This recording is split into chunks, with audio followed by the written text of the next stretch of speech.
안녕하십니까. 저는 경희대학교 한방병원 친구과에 재직 중이고요. 한방병원 안면마비센터와 중풍뇌질환센터에서 진료를 담당하고 있는 강중원입니다.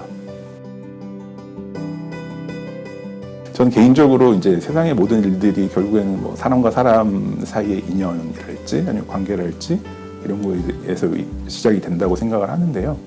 제가 학부생 때 처음으로 이제 가입해서 활동했던 의료봉사 팀이 있었습니다. 의료봉사 팀의 지도 교수님이 이제 그 당시 저희과 과장님이셨고, 그러면서 이제 아무래도 저희과의 교수님들이나 아니면은 이제 그 과의 분위기랄지 이제 이런 거에서부터 먼저 일단 익숙해진 부분이 있고요.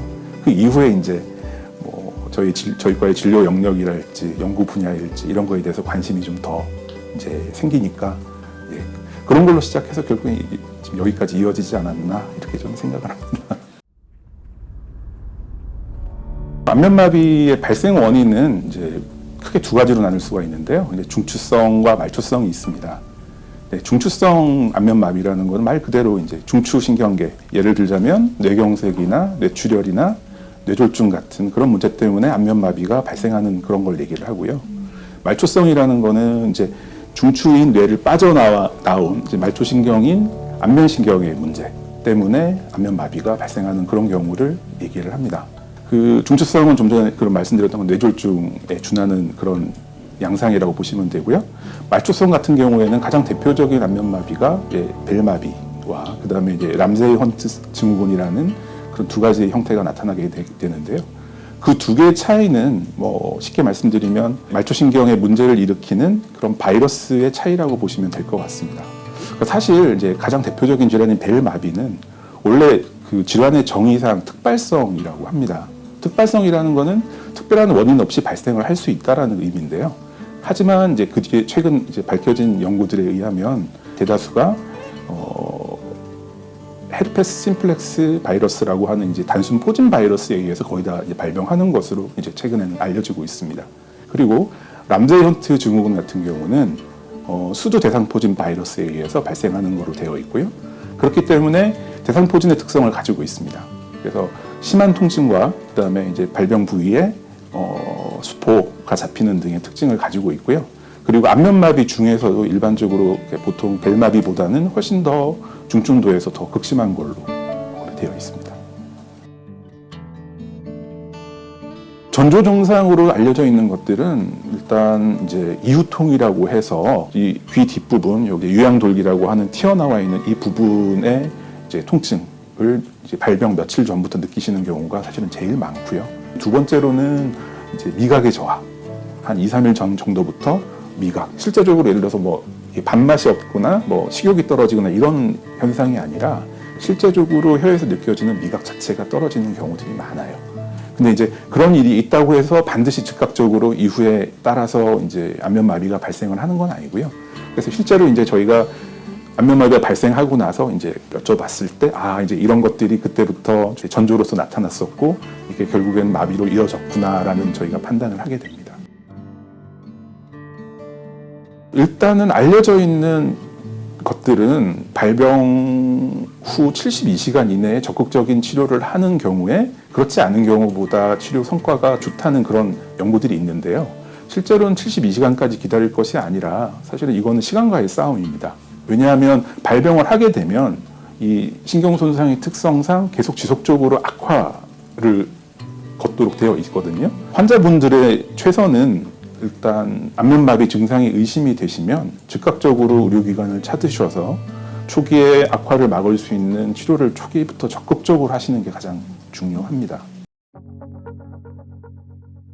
안면마비는 시간과의 싸움이라고 생각을 해요.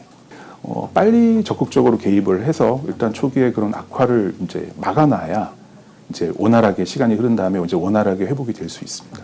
안면마비의 발생이 이제 의심되는 상황, 이제 가장 많은 경우는 뭐 세수나 샤워를 하시면서 눈을 감고 있는데 그 물이 이제 눈으로 속으로 스며든다거나 아니면 뭐 식사를 하시거나 양치 아니면 물을 드실 때 뭐 한쪽으로 입술 한쪽으로 흘러내린다거나 근데 실제 그런 현상이 벌어졌을 때는 이미 발병을 한 상황이라고 봐야 되고요. 그냥 가만히 있어줬으면 좋겠는데 발병 이후로 계속 악화가 됩니다. 괜찮은 상태에서 방문을 하시면은 치료에 잘 반응을 하지만 이미 다 악화가 돼버려서 신경 기능이 다 손상이 돼버리면 사실은 신경이라는 거는 손상이 됐을 때 완벽하게 재생을 시킬 수 있는 치료 기술이 아직은 없습니다. 그래서 초기 급성기를 잘 넘기고 나서 다행히 신경 손상 정도가 그냥 뭐 보통 정도에 머물러 계시는 환자분들은 저희가 뭐 어쨌든 간에 최선의 치료, 환자분과의 협조를 통해 최선의 치료를 통해서 빨리 치료가 종료되도록 하는 게 목표가 되겠고요. 만약에 신경 손상 정도가 극심해서 후유증이 발생할 것으로 이제 예상이 되는 그런 환자분들은 그래도 거기서 주저하거나 이제 좌절할 것이 아니라 최대한의 회복을 시키고 그다음에 후유증을 최소화하기 위해서 이제 같이 최대한의 노력을 합니다.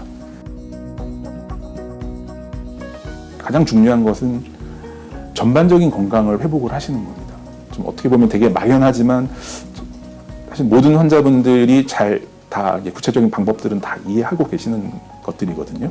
과도한 스트레스, 그다음에 육체적인 피로가 한꺼번에 누적되지 않도록 하는 것, 식사나 수면이나 이런 것들을 이제 기본적으로 잘 하시도록 하는 부분이고요. 그다음에 가장 좋은 거는 이제 규칙적인 운동 통해서 근력도 유지하시고 하시면 이제 아무래도 더 금상첨화일 것 같습니다. 그 제 외래 진료실의 그 소개 문구가 안면마비, 후유증 없는 빠른 회복을 위한 동행이라고 제가 그 안면마비 진료는 정말 이렇게 치료자인 저와 그 환자분 사이의 긴 동행이라고 생각을 하거든요. 왜냐하면 안면마비 치료가 아까 말씀드렸던 것처럼 뭐 1, 2회 방문으로 끝나는 것이 아니라 그냥 보통 정도로 마비가 왔더라도 이제 수개월이 소요가 되고요. 그다음에 발병 당시부터 일정 기간은 거의 매일 내원을 하셔서 치료를 받으셔야 됩니다.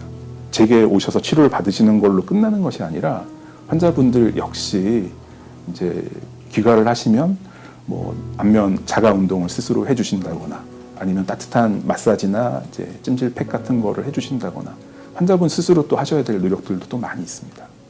그러다 보니까 환자분들이 이제 여러 가지 부분 때문에 좀 지치시고 또 좌절하시고 포기하시고 이런 경우들이 많고요.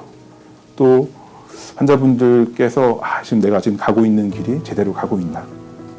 맞는 속도로 가고 있는 것인가? 이런 거에 대해서 불안해하시고 좀 회의를 가지시는 경우들이 많거든요. 그런 환자분들의 마음을 이해하고